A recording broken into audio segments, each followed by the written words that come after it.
Hero আলমের যত্নে ব্যস্ত তার তৃতীয় স্ত্রী রিয়ামণি। জানালেন হিরো আলমের শারীরিক অবস্থাও।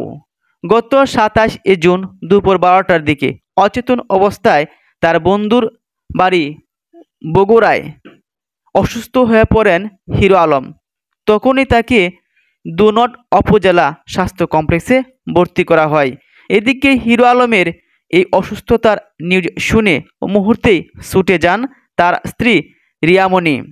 অসুস্থ হিরো আলমকে উন্নত চিকিৎসার জন্য রিয়ামণি ঢাকায় নিয়ে আসেন।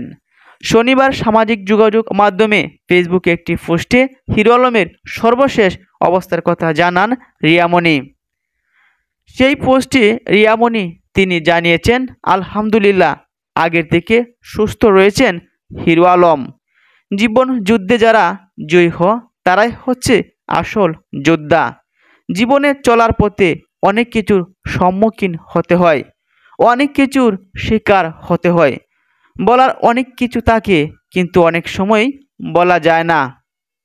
এর আগে শুক্রবার হিরো আলমের অসুস্থতার নিউজ সোশ্যাল মিডিয়ায় ছড়িয়ে পড়ে। এরপর রিয়ামণি এক সংবাদ মাধ্যমকে বলেন, বগুড়া এসে সার্বিক বিষয় জেনেছি, এখন তাকে এনে আমি ঢাকায় চলে যাচ্ছি। সেখানে তাকে ভালো কোনো হাসপাতালে চিকিৎসা করাবো।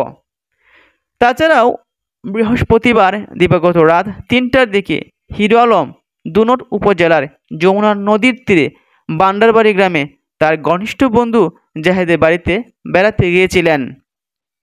রাতে রিয়ামণিকে কেন্দ্র করে দীর্ঘক্ষণ দুই বন্ধুর মতো অনেক কথাবার্তাই হয়।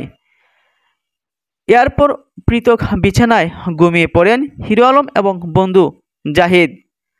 তারপর শুক্রবার 11টার দিকে হিরো আলমকে ঘুম থেকে ডাকতে গেলে দেখেন তিনি আর উঠছেন না। হিরো আলমের বালিশের পাশে তিনি দেখতে পান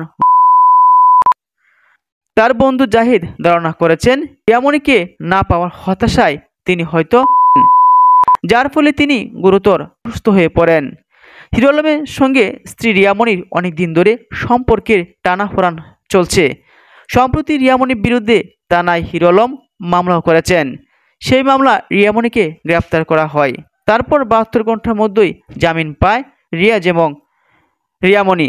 তবে এর পরের দিন জামিন পান রিয়ামণি। স্ত্রীর সঙ্গে সম্পর্কে টানাপোড়েনে অনেকদিন ধরেই হতাশায় মগ্ন ছিলেন হিরো আলম। তাই হতাশায় এমন সিদ্ধান্ত তিনি নিয়েছেন, এমনটা ধারণা করছেন নেটিজেনরা। তবে রিয়ামণি অসুস্থ হিরো আলমের পাশে দাঁড়িয়েছেন, যা দেখে অনেকেই প্রশংসায় ভাসাচ্ছেন রিয়ামণিকে। এই হলো স্বামীর প্রতি স্ত্রীর ভালোবাসা। যদিও রিয়ামণি এক লাইভে দাবি করেছিল আমাদের বিচ্ছেদ হয়ে গেছে, হিরো আলমও আনুষ্ঠানিকভাবে এক ভিডিওতে বলেছিল আমি তাকে বয়কট করেছি। তবে হয়তো আইনি প্রক্রিয়ায় এখনও তাদের বিচ্ছেদ হয়নি। সেগুলো তারা আবারও সংসার বাঁধতে পারবেন, সেই নিয়মে হয়তো আবারও জুটি বাঁধবেন, সংসার করবেন রিয়ামণি হিরো আলম।